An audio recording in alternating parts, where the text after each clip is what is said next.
observação. É passível de contestação até ser um elemento comprobatório como ciência. Só isso que dizemos para ficar muito claro. Na relação entre fé e razão, a fé não é ilógica nem alógica, mas é supralógica, é intralógica, perpassa a lógica, transcende a lógica. E dissemos que um cristão equilibrado, o que ele faz? Um cristão equilibrado, ele analisa os argumentos, recebe aquilo que é lógica, coerente, simples e puro, e confirmado, atestado, e depois ele descarta aquilo que é falacioso. Né? Vimos que é uma tentativa de gerar um conflito. A tela de número, estou na tela de número 16, tela de número 15 e tem de número 4 em Romanos. A tentativa de gerar um conflito entre fé e razão, ciência e religião. Por quê? Porque historicamente não houve conflito. Até o século XVII não havia conflito, irmão. Não havia conflito. Mas depois houve geografia, uma vontade de seleção de notícias. Ou seja, pegaram a parte como um todo e falaram, o cristão é ignorante. E não é assim. Hoje, o que se faz? Hoje se pegam elementos históricos, fala, os cristãos mataram muito, aí pega a cruzada. Os cristãos mataram em nome de Deus, aí pega a Inquisição. Irmão, você e eu não matamos em nome de Deus. Então pegam alguns fatos históricos aí de umas loucuras e tentam pegar parte pelo todo. Aí pegam também alguns discursos aí de alguns loucos e pegam isso como um todo. Não pegam uma igreja coerente que a gente está tentando ser, a Laranjeira está tentando ser, outras igrejas, várias aqui com muita gente coerente que está tentando ser, pegam geralmente um mau exemplo, né? E aí aquele mau exemplo se torna um paradigma para falarem cristão é tudo ignorante, cristão é tudo insensato. Não é? Isso é muito ruim. Bem, e aí você tem dúvidas exorbitantes entre Bíblia e ciência. Né? Dúvidas exorbitantes entre Bíblia e ciência. O que, que nós vimos aí nas dúvidas exorbitantes entre Bíblia e ciência? Vimos uma reportagem, já passou, já depois de você dar uma olhada lá. Vimos primeiro que a ciência não invalida as escrituras, mas corações podem não aceitá-la. Então a ciência não invalida a Bíblia, tá? Mas existe a questão de coração. O coração pode aceitar e pode não aceitar, né? Segundo, vimos que a ciência não invalida a Bíblia, mas há textos de difícil compreensão. Existe coisa na Bíblia que é difícil. Existe coisa na Bíblia que é difícil. E aí nós temos questões históricas, questões culturais, questões literárias. Deus não é homem para que minta, nem filho do homem para que se arrependa. Aí daqui a pouco em outro texto você vê, Deus se arrependeu. Vai, Deus se arrepende ou não se arrepende? E Deus incitou Davi a numerar o povo. Em outro texto, Satanás incitou Davi a numerar o povo. Deus ou Satanás? Então vimos isso aqui no encontro passado, que não há contradições, mas existe a necessidade de mergulhar na literatura, na cultura, na geografia, para se entender a Bíblia de uma maneira mais plena e mais acurada. Mostramos ainda que não há erros históricos e cronológicos, mas às vezes há erros de cópias, mas às vezes há erros de tradução. E isso às vezes dificulta a compreensão. Não é? E vimos a questão da fenomenologia. Deus poderia ter escrito tudo em linguagem de física quântica ou nanotecnologia. Mas quem iria entender? Seria muito difícil. Então, ele permite aos autores escreverem da forma como eles estão entendendo o fato.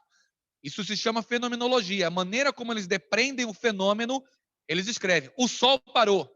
Aí o cientista diz, mas a Bíblia é ultrapassada porque o sol não parou. Não, meu irmão. É a maneira como o cara via. Até hoje a gente fala pôr do sol. Ora, se o sol não se move, então o sol não se põe. Por que o poeta utiliza a expressão pôr do sol? É porque é a forma como a gente vê. Parece que o sol está se pondo, mas é a Terra que está se mexendo. Então, a fenomenologia não invalida as escrituras de forma nenhuma. Deus poderia escrever nem em nanotecnologia e física quântica, mas em alguma ciência que a gente ainda não descobriu. Mas ele fez porque a gente é muito limitado e ele escreveu numa linguagem que a gente compreendesse, inspirando seus autores para tal. E aí vamos do item 3 em diante. A ciência não invalida as escrituras, mas a ciência ela pode ajudar a nós compreendermos a escritura de uma maneira mais adequada. Aí você tem a pedra de Roseta, aí você tem uma inscrição com hieróglifos, e aí você tem um zigurate. O que é um zigurate? Um zigurate é uma torre construída em forma helicoloidal, não é? Ela vai parecendo uma hélice, não é? Entende-se, na perspectiva de alguns estudiosos, que a Torre de Babel teria sido construída em formato de zigurate. Se eu não me engano, teve uma novela chamada Torre de Babel. Eu tenho impressão, muito en passant, assim, que na chamada, naquela parte inicial, na introdução, havia uma torre em forma de zigurate. Tenho impressão, não é? Não lembro. Mas eu acho que lá no meu subconsciente está apontando alguma coisa assim. Então, o zigurate é uma torre em forma helicoloidal. A proposta dos meninos era que chegasse ao céu. Que pretensão, né? Nem os arranha-céus hoje conseguem chegar próximo disso, não é? Mas como a arqueologia pode nos ajudar a compreender melhor? Passa comigo algumas telas aí. Olha essa primeira tela aí. Essa primeira tela. Ô, Gabi, já que você está aqui, a gente está com muita saudade, a gente vai te acionar muito hoje, hein, Gabi? Gabi, essa primeira tela aí, o que é esse negócio aí dessa primeira tela? Fala para mim, por favor. Não está vendo? Número 3, a tela 22, a tela para 23. A ciência não invalida as escrituras e pode ajudar a compreender melhor. Essa primeira tela aí, o que é essa tela aí? Um tocador de fita, alguma coisa assim, né? Você entendeu o seu drama? Você está entendendo o seu drama, né, Tarso? Você entendeu? Né? Você entendeu o seu drama, Elisângela?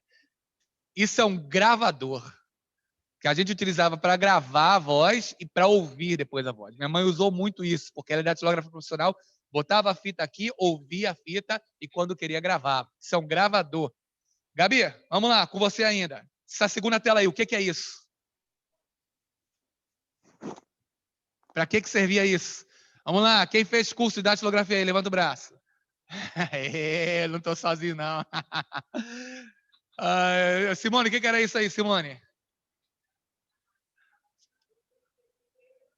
Isso aí, a fita da máquina de datilografia que a gente utilizava, né? Vocês estão tá vendo o drama, né, Nilza? Você tá vendo ali, ó, como é que é o drama, né? Vamos lá, terceiro lugar. Agora, vamos lá, Gabi, ainda é com você. O que é esse negócio aí, Gabi? Um telefone público, tudo bem. Agora me diga como é que você usa esse telefone público. Já vi em filme, né? Aí, Paulo, já vi em filme, ó, né? Vamos lá. Eu falei, Gabi, liga lá pra sala e diz que eu tô demorando pro almoço. Aí, vamos lá. Como é que você faz? Você chegou na frente desse bicho aí, como é que você faz?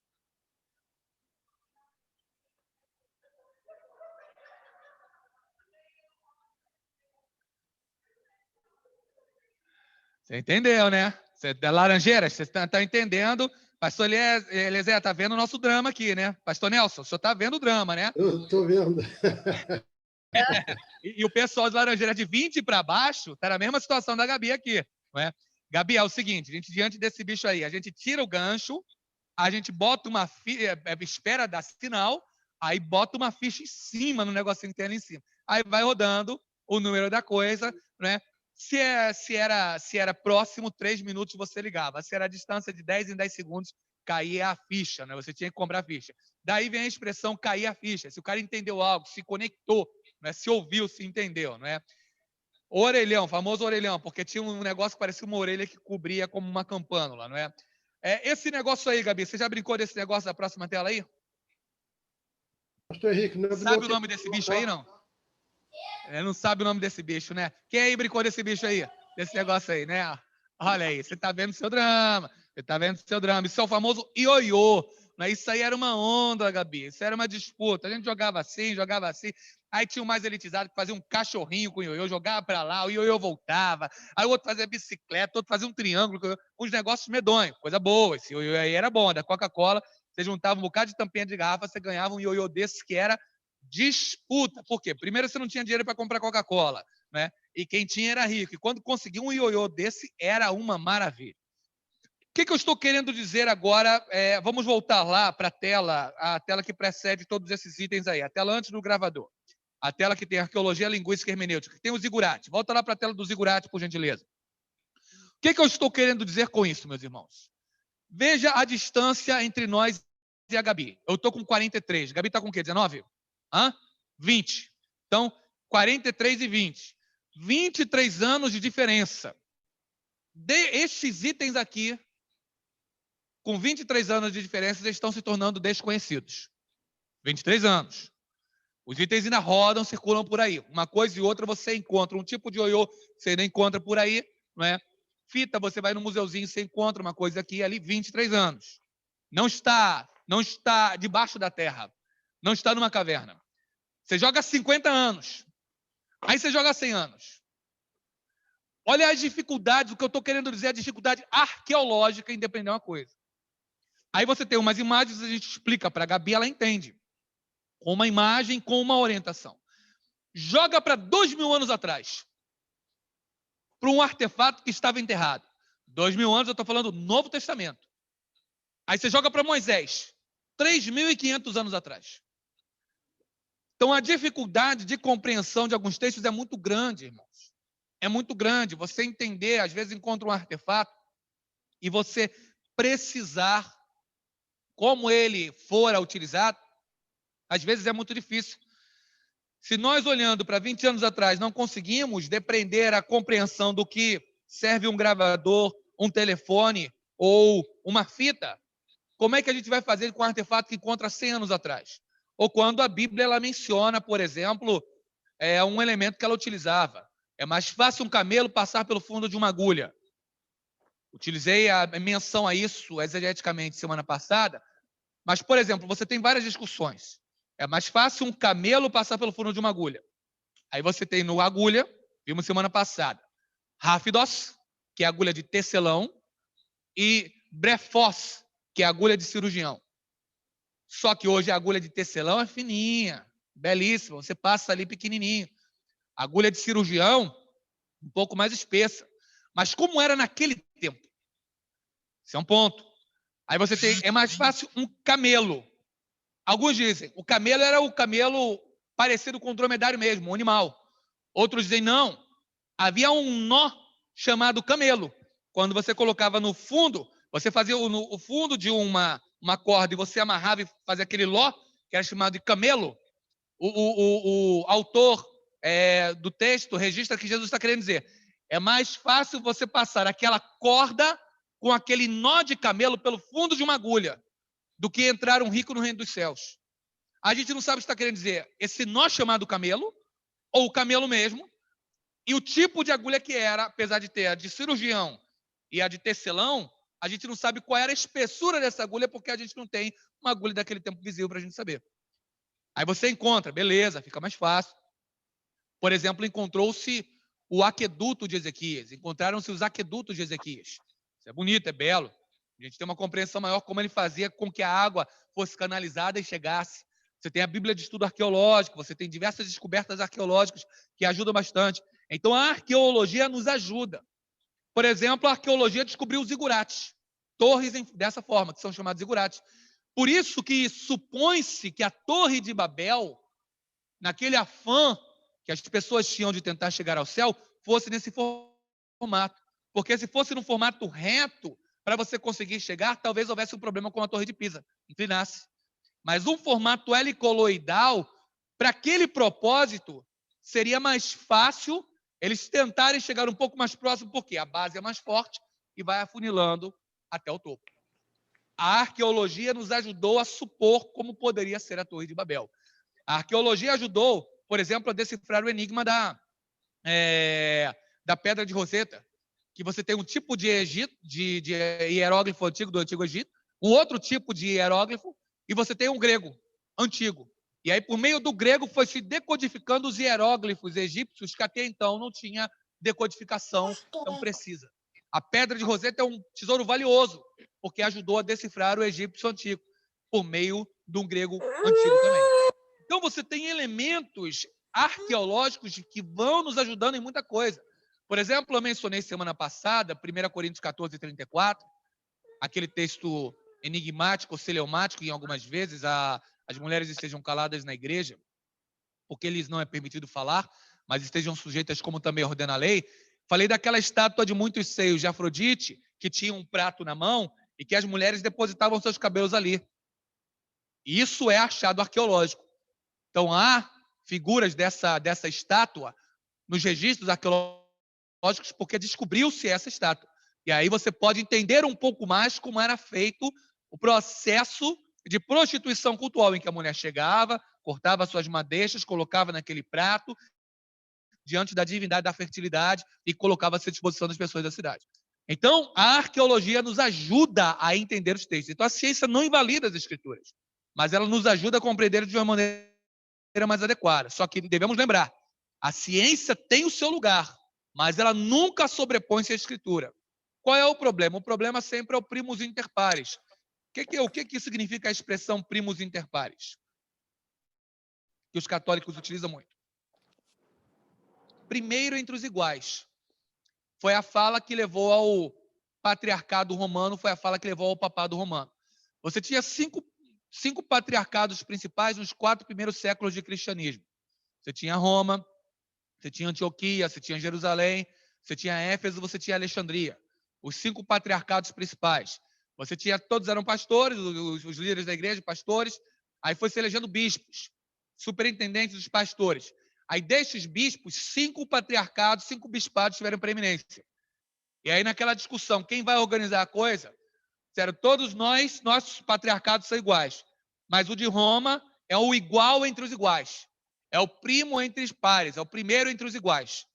E aí Roma acabou ascendendo como principal patriarcado, levando o papado romano à organização do cristianismo ocidental, como conhecemos na contemporaneidade. O que eu quero dizer com isso? A questão da ciência, muitas vezes, dizer, olha, estamos no mesmo patamar, junto aí com a Bíblia, a ciência e a Bíblia andam juntos, sim, perfeito. O discurso é bom.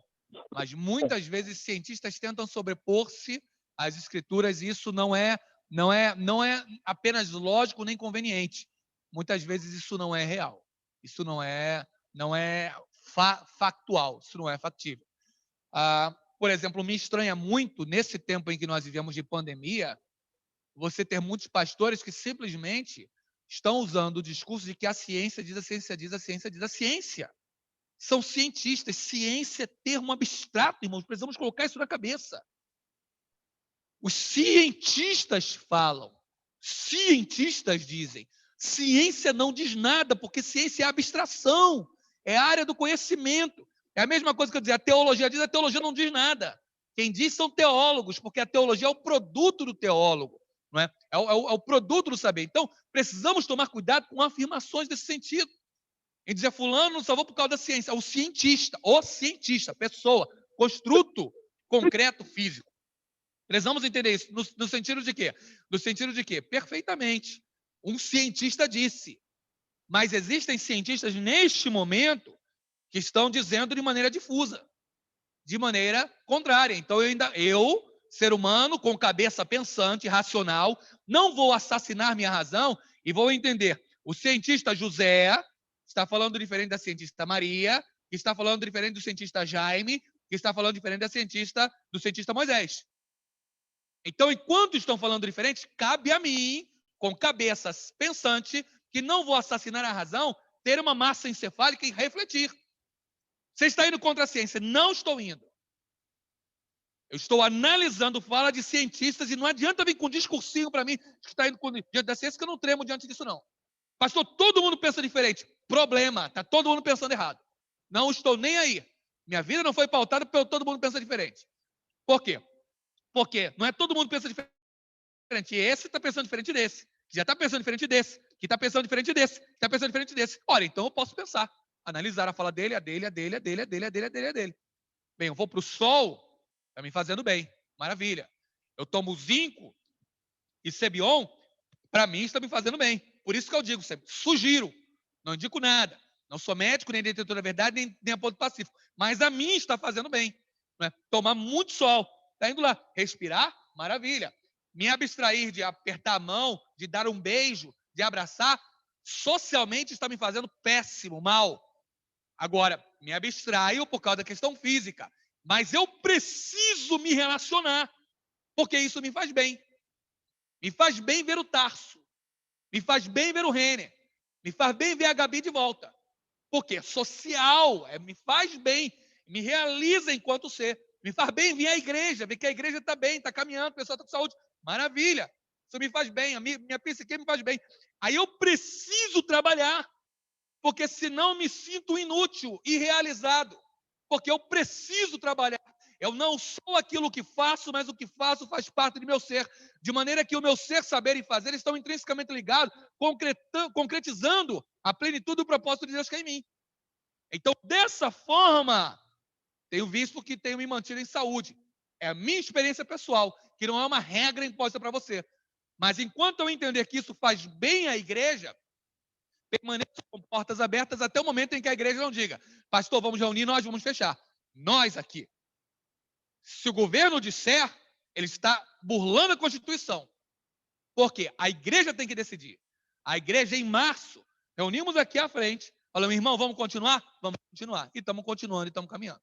Então, o que temos que entender é que, irmão, você é livre para pensar. Fala aí para quem está do seu lado, você é livre para pensar, irmão. Você é livre para pensar. Você é livre para pensar, não deixe ele intimidar com algum discurso. Ah, cara, mas você é maluco, você está indo contra a ciência. Não, meu filho. Você está falando de quem? De Galileu Galilei, de Kepler, de Einstein? Você está falando de quem? De Copérnico? De Wittgenstein?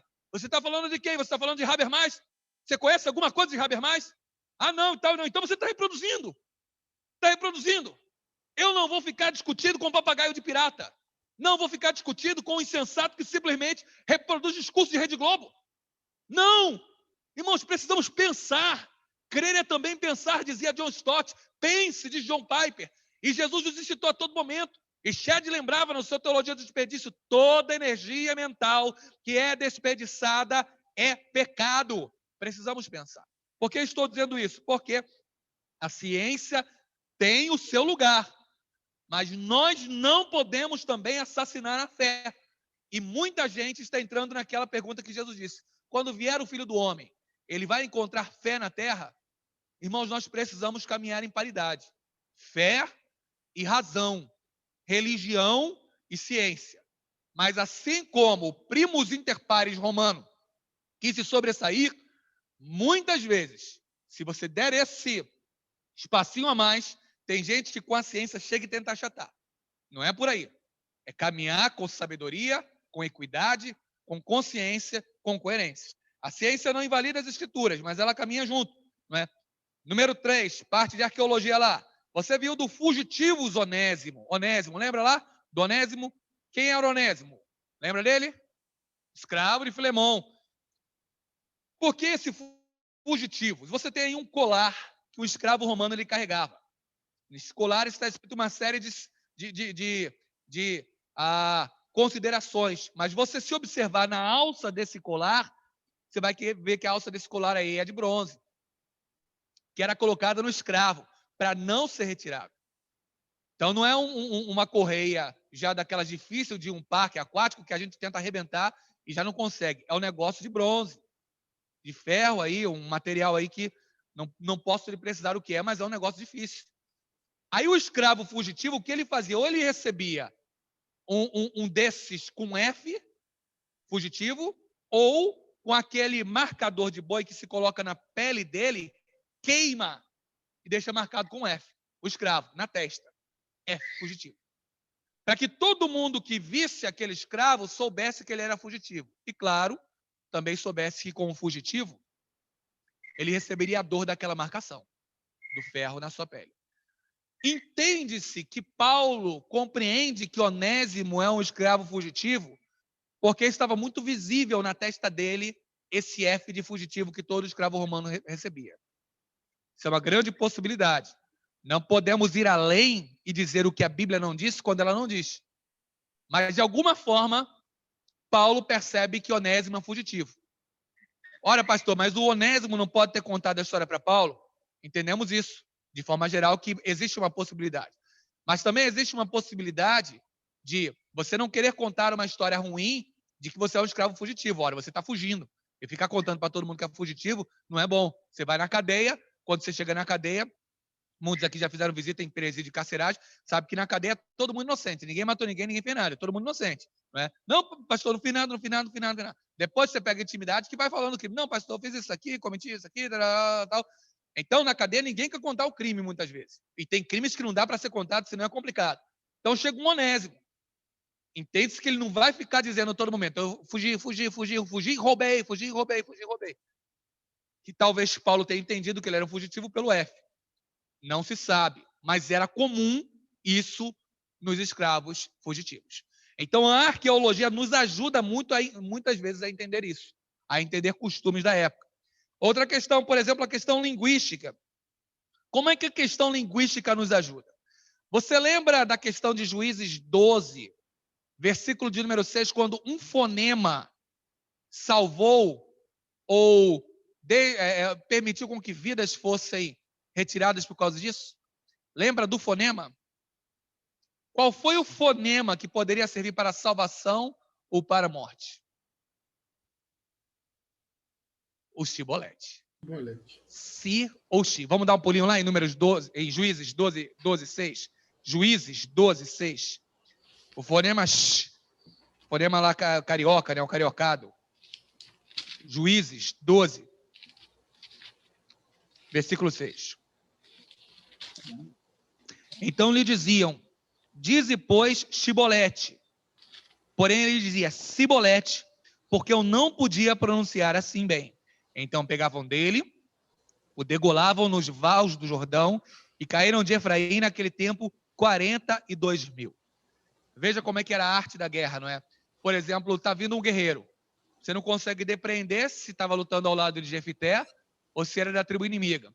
Aí o que eles fazem? Gente, qual é o grau diferenciatório que a gente pode ter? O fonema. O fonema. Vamos falar o fonema sh, que o fonema sh é nosso. É mais ou menos como falar assim, olha, fala, eu tenho 10 portas em casa. Aí pedisse para o Mato Grossense falar, para o Paulista falar, para o Gaúcho falar. O Matheus, né? Matheus dizendo que foi falar lá no Rio de Janeiro, negócio carioca, né? Como é que era? O que foi que ele pediu?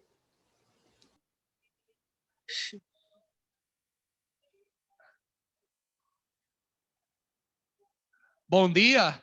Aí não dá, né? Esse carioca faz junto, não dá, né? Então eles fizeram isso lá no Cibolete, Fala Chibolete. E ele ia tentar fazer isso. Ele não conseguia. Interessantíssimo. Só saía não é? Da mesma forma, por exemplo, o fonema J. Fonema J não existe em grego. Por isso nunca é Jesus em grego, é Iesus. Não é tudo com som de J nosso, é I, porque eles não têm o fonema J. Nós aqui não temos um fonema O com trema. E os alemães é alguma coisa assim um pouco mais para baixo, culturalizado. E o americano? Que fonema é muito difícil para o americano? Bem conhecido. O fonema muito difícil para ele é o fonema nasalizado, o ão. O americano não consegue falar não exatamente como a gente. Fala não. Ele não consegue chegar ao não que a gente faz. Não, assim, bem analisado. Ele fala não, não. Conversa com o americano, pede a ele, explica a ele. Eu tinha um amigo americano que tentava ensinar, ele pediu para eu ensinar a parte de linguística para ele não conseguia realizar de forma nenhuma o tio, não é? O fonema nasalizado. Não, pão, não, mãe, cão. Pede ou ouça em algum americano dando alguma entrevista em língua portuguesa, o fonema an, ele não consegue realizar o fonema nasalizado. Não é? Então, a questão linguística, ela vai nos ajudar, por exemplo, a entender diferenciações. A questão das rapax legomena. O que é uma rapax legomena? Dissemos já várias vezes aqui, na parte linguística. São palavras que aparecem uma vez só na Bíblia. Uma rapax legomena é um termo que aparece uma única vez na Escritura. E a linguística ela nos ajuda a estudar esses termos de maneira precisa, de maneira detalhada. Né? Ela ajuda a entendermos as diversas conotações da palavra. Né? Você tem um Novo Testamento, aquele que mostramos na semana passada, o Novo Testamento grego. Você vê lá um termo no Novo Testamento grego. Você vai estudar qual é o processo. Vamos lá, vou pedir a vocês um minutinho, pedir ao pessoal do Laranjeiras um minutinho para eu lhe mostrar o processo. Deixa eu só pegar lá o material de ajuda para lhe mostrar. Fica aqui, ó. Deixa ninguém jogar bolinha de papel, não. Um minutinho que eu vou pegar lá o material. Um minutinho.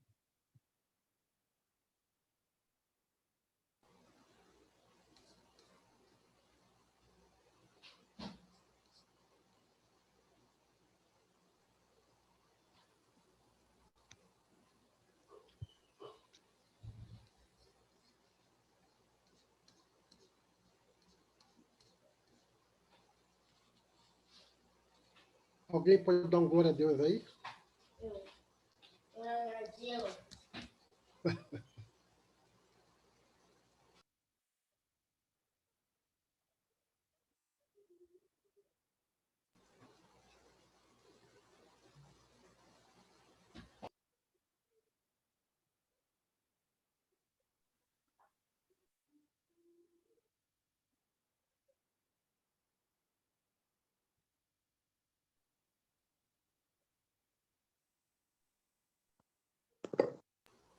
essa aula aí, quem deveria estar aí ministrando também é a nossa bispa do Morro Azul, né? Nossa irmã Priscila. Ô, Discípula do pastor Henrique Araújo. pastor, Ô, Nelson, é demais. Você é demais, Nelson. a aula está sendo gravada, tá, irmãos? Opa, desculpa. Não, só estou avisando para os irmãos depois. Isso, Marilena, depois edita nossas falas. Mas eu só estou falando que é para os irmãos que quiserem depois, a gente pode compartilhar. A aula está Vamos lá, sendo... qual é o processo? Primeiramente, você tem uma... Como é que você vai fazer no seu estudo bíblico e nas questões linguísticas? Você elege uma Bíblia, você precisa ter uma Bíblia de uso, que não seja eletrônica. Eletrônica ajuda, irmão, mas você precisa marcar, você precisa ver, você precisa ter uma sua Bíblia ali, para você estar ali junto. Qual a Bíblia que se indica até hoje ainda? A Bíblia Revista e Corrigida de João Ferreira de Almeida, com a tradução de 1969. Não é a edição, é a tradução. Por exemplo, essa minha edição é de 2009, mas a tradução é de 1969. Esse texto aqui, o texto que está aqui dentro. Tá? Por isso que eu gosto dessa pequenininha, tenho várias outras, mas essa aqui é minha de uso. Edição, Revista e Corrigida de João Ferreira de Almeida, de 1969. A tradução. Edição pode ser 2020, 2021, a edição não tem problema, porque o corpo do texto teve uma equipe de tradutores muito boas. Então, essa aqui, pela Sociedade Bíblica Trinitariana, é considerada a melhor. Por quê? Quando você vai traduzir um texto, você tem que escolher um princípio de tradução. Você tem dois. Princípio de equivalência formal, o princípio de equivalência dinâmica. Então, estou diante de um texto, peguei lá o grego. Então, vou lá para a Sociedade Bíblica do Brasil. Vou escolher um primeiro princípio. Princípio de tradução de equivalência formal ou equivalência dinâmica. Equivalência formal, traduz-se palavra por palavra. Equivalência dinâmica, traduz-se ideias. Então, na equivalência formal, se tem uma conjunção cai no grego, eu vou traduzir por e. Então, tá, cai e cai e cai. Por exemplo, Enoque gerou Alameque e gerou não sei o quê. E tem um bocado de e. Ao invés de eu colocar vírgulas, se está no texto cai e, eu vou colocar o e na tradução. Então, o princípio de equivalência formal. Toda palavra eu vou traduzir. O princípio de equivalência dinâmica eu vou traduzir por ideia. A ideia do texto. Então, por exemplo, Jonas, capítulo 3. Você chega lá e Deus, literalmente, qual é o termo? Ficou tocado de tristeza. Isso não dá uma ideia bem clara do que se quer dizer. A nova versão internacional traz. E Deus mudou de ideia. Entende que fica mais claro para alguns. Eu confesso a você que eu estranhei muito essa perspectiva da equipe de tradução, porque mudar de ideia para Deus nunca traz maior clareza para um crente. Não é? Isso aí vai achar que Deus está mudando as coisas, aí não fica legal. Por que eu estou dizendo isso? Primeiro, é o primeiro processo. Você vai traduzir, então você tem equivalência formal ou dinâmica. A João Ferreira de Almeida, de 1969, adota o princípio de equivalência formal. Você tem uma palavra, traduz uma palavra.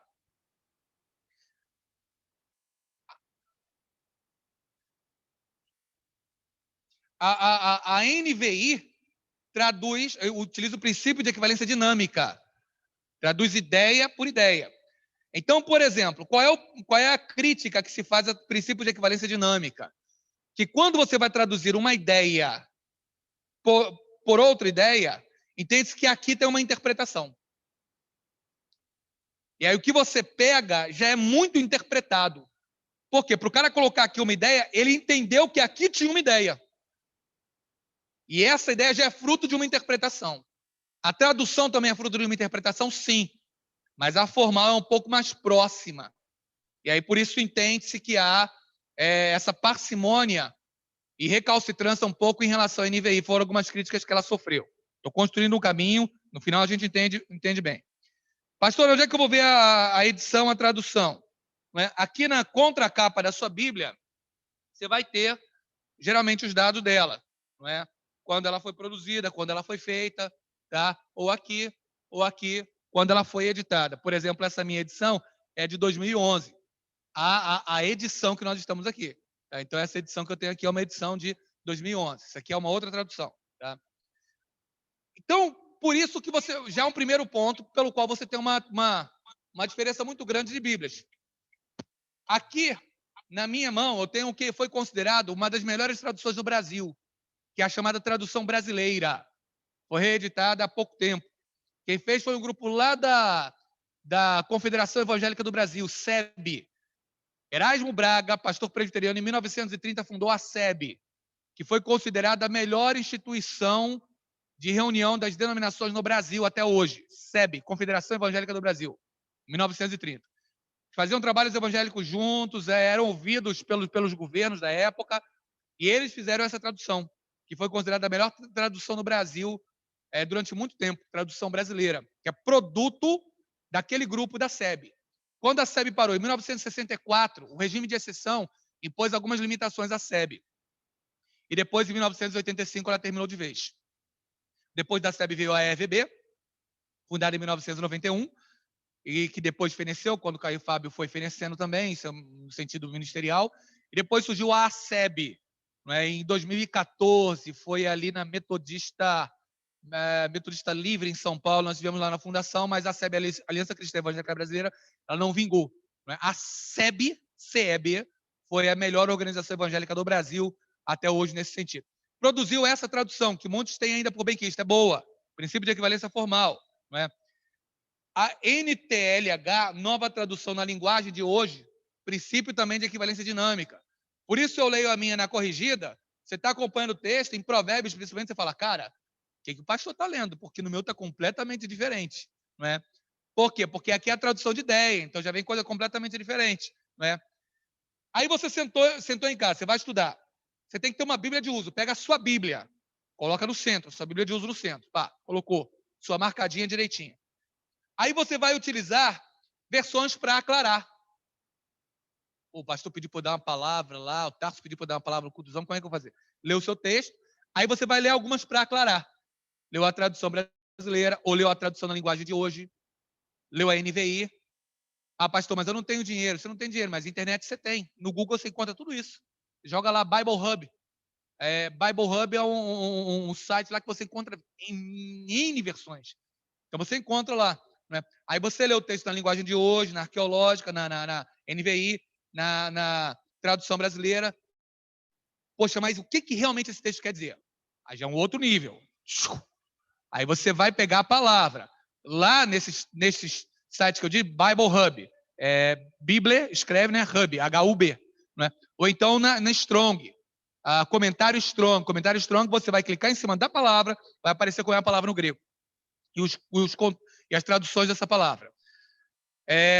Quando aí você pegou o grego, olhou no grego e falou, rapaz, isso aqui é esse termo. Pegou um termo lá no grego. Pegou o termo no grego, aí você vai cair para o dicionário. O melhor dicionário grego é esse aqui. Qual é o problema? O problema é que a gente em português está meio ilhado, é grego-francês. Né? Aí você cai para o grego. Neste dicionário, você vai pegar o termo e você vai ver todas as incidências do termo desde Homero. O termo como aparece na Ilíada, o termo como aparece em Heródoto, o termo como aparece em Plutarco, o termo como aparece em Menandro, o termo como aparece no Novo Testamento. Ele trabalha com o Novo Testamento também. Aí você vai ver a tradução, aí viu o termo, aí você viu a tradução mais adequada. Isso principalmente adianta nas Rapax Legomena. Você tem Lucas 18, 23, que é Belone, traz esse termo, só aparece aí, que é agulha de cirurgião. Aí você tem um termo como, por exemplo, Efésios 3:10. Dá um pulinho comigo em Efésios 3:10. Vamos lá, todo mundo para Efésios 3:10.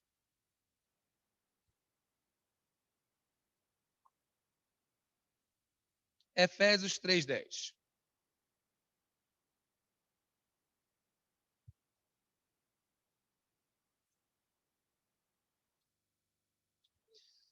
Efésios 3:10, versão revista e corrigida. Para que agora, pela igreja, a multiforme sabedoria de Deus seja conhecida dos principados e potestades nos céus. Para que agora, pela igreja, a multiforme sabedoria de Deus seja conhecida dos principados e potestades nos céus. Aí você chega em NVI, Efésios 3:10. A intenção dessa graça era que agora, mediante a igreja, a multiforme sabedoria de Deus se tornasse conhecida dos poderes e autoridades nas regiões celestiais. NVI. Aí vamos ver, por exemplo, a tradução brasileira. Efésios 3:10. Tradução brasileira.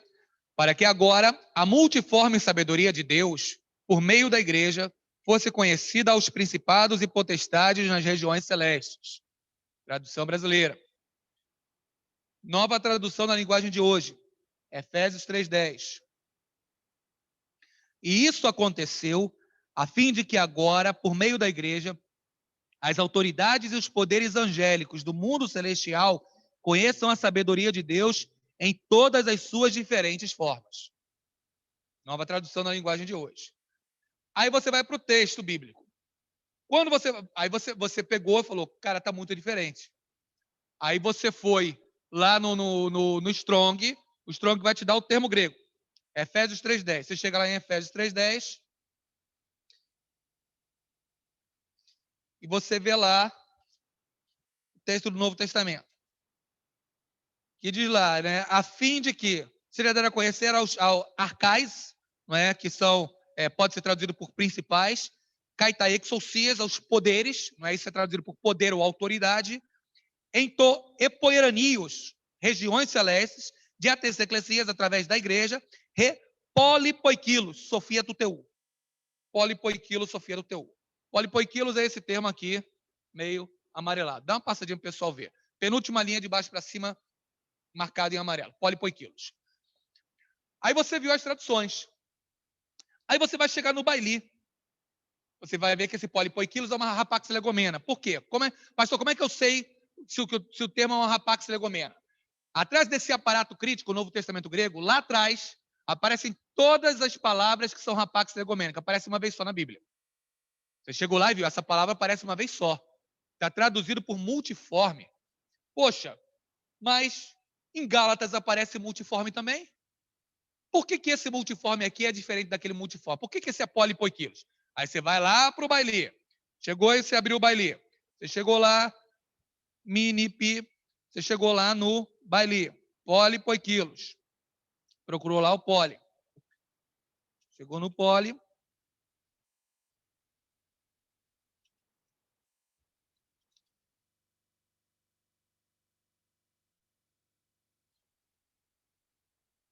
Polipoikilos. Né?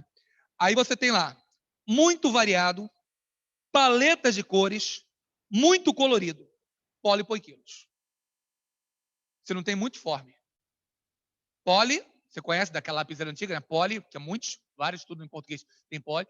E poiquilos. O que é poiquilos? Cores. Polipoikilos foi usado em Homero e em outros gregos, está falando do jônico, eólico, dórico, para chegar no ático, como paleta de cores, aquarela. Aquilo que o pintor coloca na mão e pinta. Efésios, quando você estuda, você vai ver que Paulo utiliza muitos termos poéticos. E polipoikilos é um desses termos. O que Paulo está querendo dizer é que Deus pintou facetas coloridas, literalmente ele fala isso. Deus pintou coloridos diversos na igreja para que quando principados e potestades olhem do céu, fiquem confusos e não saibam de onde vai vir a sabedoria de Deus. Como Deus ele vai expressar isso, porque ele pinta de maneira tão colorida e tão especial que os principados e potestades não conseguem impedir. Ou seja, um fala alto, outro fala baixo, um canta, outro prega, um faz assim, outro faz assado. Então a igreja é diversa. Para quê? Para que seja uma expressão das facetas divinas e da sua sabedoria, mas para que ele possa, muitas vezes, confundir o exército inimigo. Polipoikilos. Uma rapax legomena. Aí não tem tradução que vá conseguir assambarcar todo o sentido do termo, porque o termo ele é muito rico. O termo traz muita coisa. É onde aí vai o estudo. Dá uma passadinha aqui para o pessoal dar uma olhada no Não, só para ter uma noção aí do polipoiquilos, mais ou menos como é que é, né? Aí você vai vendo aí, tá? Só vira assim, não é? Aí, beleza, não é? Então aí você tem hã? Não, é um termo só, não é? Só que teria que marcar esse aí. Cadê o... Vê aí se encontra o polipoiquilos aqui, tá para cá. Cadê polipodium? Polipoiquilos, aqui. Puder, faz uma setinha aqui para mim, por favor, com a sua caneta, para o pessoal dar uma olhada. Pode. Faz uma setinha aí com a caneta, o pessoal ver.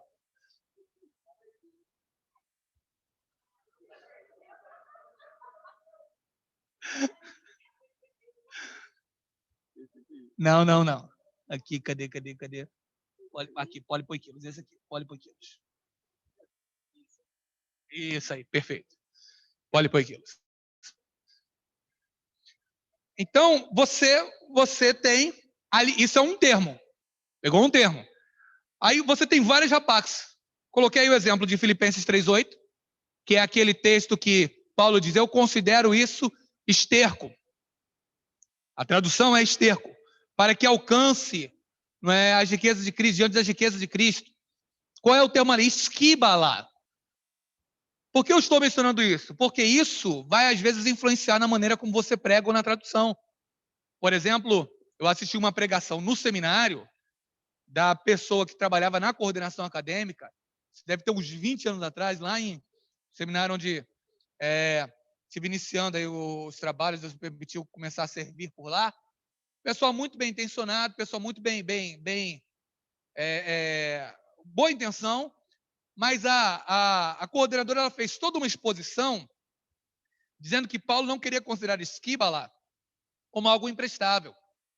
Esterco, ela quis dizer. Ela quis entender o esterco como adubo. E ela quis entender o esterco como alguma coisa. Ela falou, olha, Paulo aqui, ele não está querendo dizer que ele desconsidera o que ele tem por causa do tesouro de Cristo. O que ele está dizendo, que ele está querendo dizer é que o que ele tem pode ser aproveitado ainda como adubo para a plantação da seara do Senhor. A intenção foi boa, mas não é isso que o termo diz. O termo é esquibala. Uma das possíveis traduções é esterco, mas a ideia é do imprestável. Primeira tradução, vômito de cachorro. Segunda tradução, resto de comida de xepa. Resto de feira. No grego. Terceira tradução, resto de comida de mercado. Toda a ideia é o imprestável. A ideia não é algo reutilizável. A ideia não é algo reciclável. Paulo ele está querendo realmente colocar aquilo que ele tem como muito baixo diante dos tesouros de Cristo. É isso que ele quer fazer. Essa é a intenção mesmo. Não é a intenção de dizer, dá para aproveitar alguma coisinha. Não. A intenção é, diante dos tesouros de Cristo, o que eu tenho é muito pouco. É o que Paulo quer dizer. Vômito de cachorro, resto de xepa, de feira, não é? Resto de comida de mercado e esterco. Por exemplo, 1 Pedro 2:21. Dá um pulinho lá em 1 Pedro 2:21. 1 Pedro 2:21, por gentileza. 1 Pedro 2:21. 1 Pedro 2:21. 1 Pedro 2:21.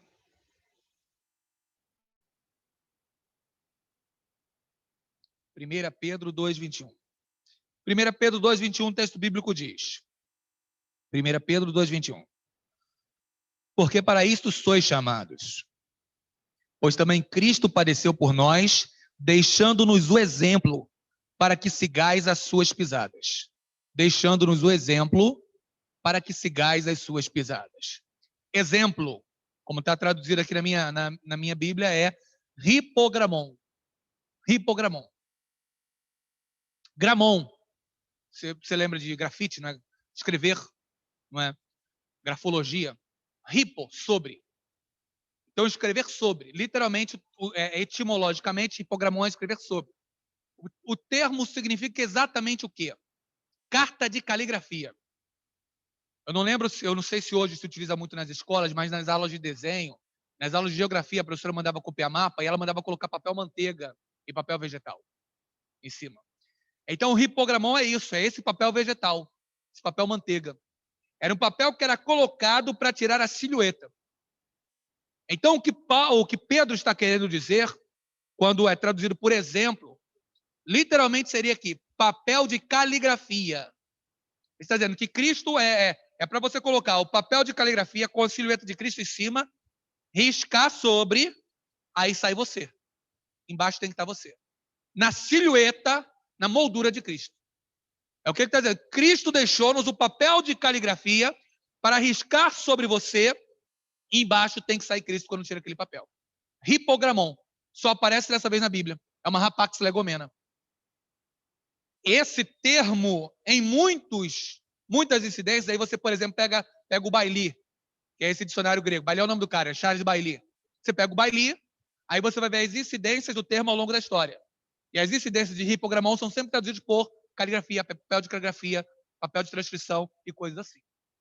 Aí você, quando chega para o texto, vai fazer uma tradução. Tá lá, comissão. Gente, como é que a gente vai traduzir isso e aquilo e tal? Fica difícil. O pessoal não sabe como traduzir. Não sabe que termo vai utilizar, até mesmo porque alguns têm conhecimento linguístico, mas não têm teológico. Outros têm teológico, mas não têm linguístico. As comissões hoje são boas, algumas. E outras não, nem tanto. Tem gente que traduz grego que não é nem formado em grego, ou traduz hebraico que não é nem formado em hebraico. Aí não dá, não é? Então, você chega, você vai fazer a tradução de um texto. Gente, como é que a gente vai traduzir aqui? Por exemplo, o doutor Luiz Alberto Saião, ele falou do problema que tiveram em traduzir Mateus 17. Dá um pulinho lá comigo em Mateus 17. Mateus 17. O problema que a NVI teve na questão de tradução. Mateus 17. Versículo de número 15. No Congresso de Reflexão Teológica Vida Nova 2007, o nosso querido Saião, ele comentou sobre a dificuldade que o pessoal da NVI teve para fazer a escolha do termo que incidiria em Mateus 17, versículo de número 15. Mateus 17, versículo de número 15, revista e corrigida. Senhor, tem misericórdia de meu filho, que é lunático e sofre muito, pois muitas vezes cai no fogo e muitas vezes na água. Lunático, Mateus 17, 15, revista e corrigida. Mateus 17, 15, NVI. Senhor, tem misericórdia do meu filho. Ele tem ataques e está sofrendo muito. Muitas vezes cai no fogo ou na água. Lunático aqui, tem ataques aqui. Outras versões. Alguma versão aí traz epilético. Tem convulsões. Tem ataques, tem convulsões e é lunático. Tem uma diferença muito grande. A gente ter ataque, ter convulsões, ser lunático. Qual é o termo aqui? Seleniatzomai. Seleniatzomai. O Saião estava explicando. Nos deparamos com Mateus 17, verso 15. E tem lá um seleniatzomai. Como a gente ia traduzir? Porque o que é seleniatzomai? Selene, lua. Omai, quando está como sufixo no substantivo, é um sufixo designador de influência. Literalmente é influenciado pela lua. Seleniatzomai. Seleniatzomai. Como é que você vai traduzir influenciado pela lua em português? Qual é o ser mais influenciado pela lua que a gente tem no folclore brasileiro? Lobisomem. O mais próximo seria o lobisomem, mas você não vai colocar o lobisomem na Bíblia. Vai ficar ruim pra caramba, não é? Mas como é que você vai traduzir? Lunático? Lunático pra gente não é influenciado pela lua, é louco. Lá nas concepções antigas da raiz, do étimo da palavra, entendia-se que o louco era influenciado pela lua. Mas hoje não é mais essa. O campo semântico de lunático não envolve mais tanto isso. Não envolve o cara influenciado pela lua. A pessoa não pensa, o fulano é lunático, influenciado pela lua. Agora, ter convulsões ou sofrer ataques está muito longe também de seleniatzomai. Aí você se encontra nas inadequações, ou em tanta tradução diferente, por quê? Porque não dá para pegar a plenitude do termo. E nós que ainda temos problema em entender a questão de influência pela lua. Por quê? Afinal, o que é ser influenciado pela lua? Existe uma questão gravitacional, em que as nossas marés são influenciadas por algum elemento gravitacional lunar, no sentido de proximidade, etc. e tal. Alguns dizem que o fluxo feminino é influenciado pela questão lunar. O calendário judeu é calendário lunar. E existem alguns médicos amigos, Gabi, depois você tira essa dúvida lá para a gente em algum momento, que dizem que em noite de lua cheia a propensão da mulher, quando engravida, a ter filho homem é muito maior. E quem saberia isso seriam as Marias chuteiras. O médico foi comprovar para mim da seguinte forma: como é que filho de Maria chuteira sempre nasce homem? Porque a grande maioria delas sabe disso. Aí ele comprou. Não, é a tese dele lá, cara. Eu tô, tô falando lá dele. Né? Achei isso uma viagem na maionese. Mas eu falei para a Sara, Sara, aí, tá disposta a tentar um menininho nas noites de lua cheia? Né? Ela já está desanimada para ter mais filho, então né, já desanimou na minha tese. Mas a gente podia comprovar. Paulo, você que é um cara bem animado, né, você pode tentar comprovar a tese noite de lua cheia e ver se vem um varão valoroso. Né? Vocês também, casal aí, a tentativa, não é? Então, você independentemente das brincadeiras, qual é a influência que a distância da Lua gera, seja no campo gravitacional da Terra, seja em questões da Terra? Quais são as influências? Ainda tem muita coisa desconhecida nossa.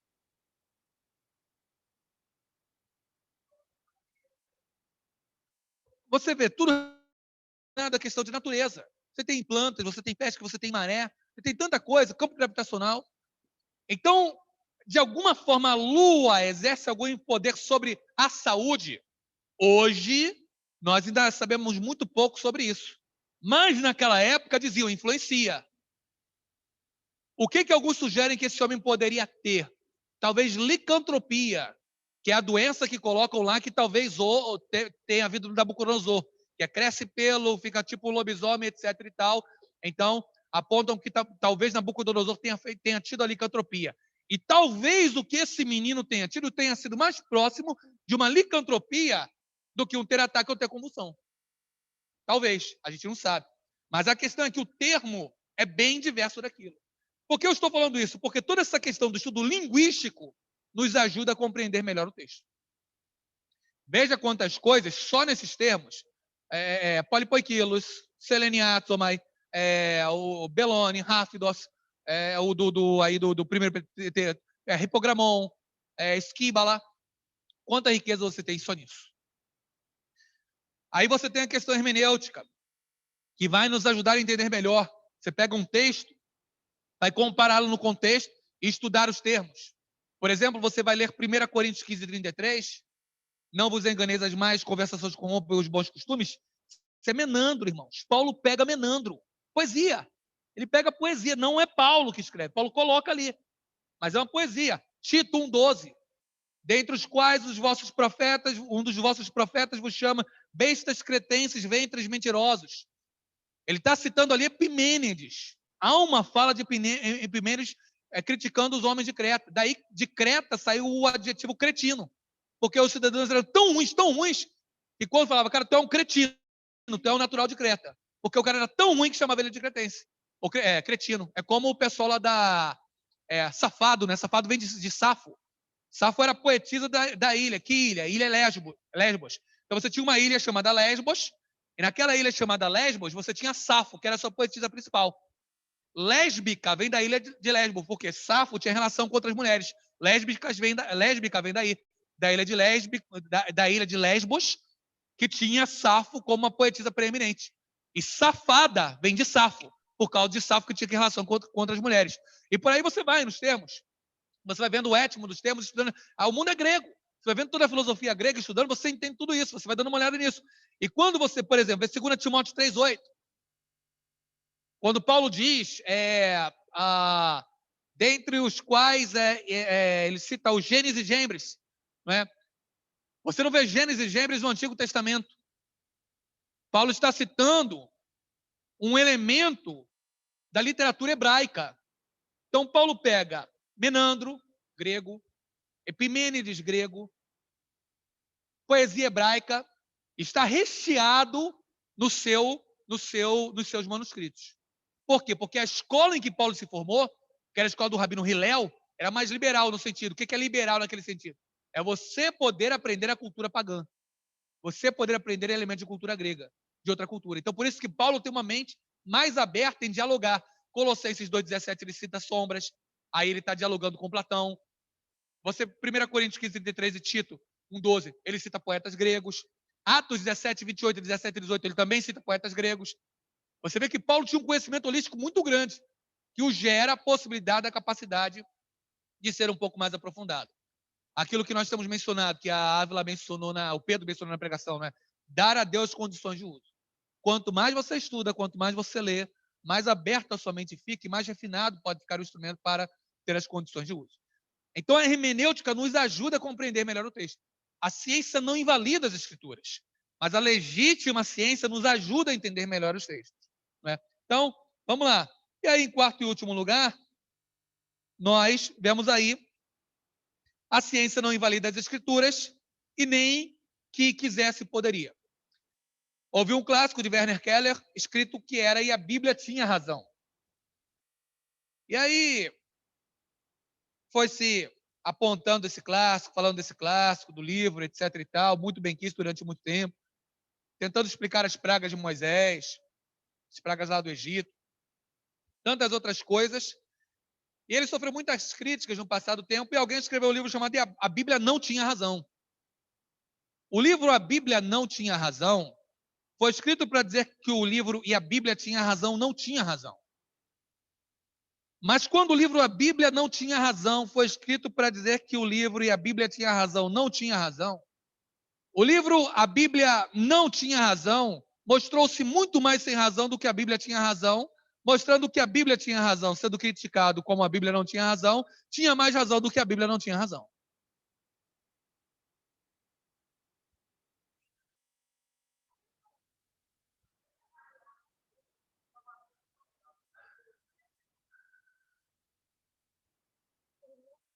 O livro é horroroso. A Bíblia não tinha razão. Por quê? O cara escreveu para dizer que o livro anterior estava errado. E ele não conseguiu ser tão destro o suficiente para comprovar isso. A Bíblia tinha razão, tem alguns pontos bons, que é tentar evidenciar que o Deus que faz milagres, ele se vale muitas vezes de elementos naturais. Qual foi o problema do "A Bíblia tinha razão"? Tentar, na psicologia, como é que é, Fabrício? Racionalizar, não é? Racionalizar tudo.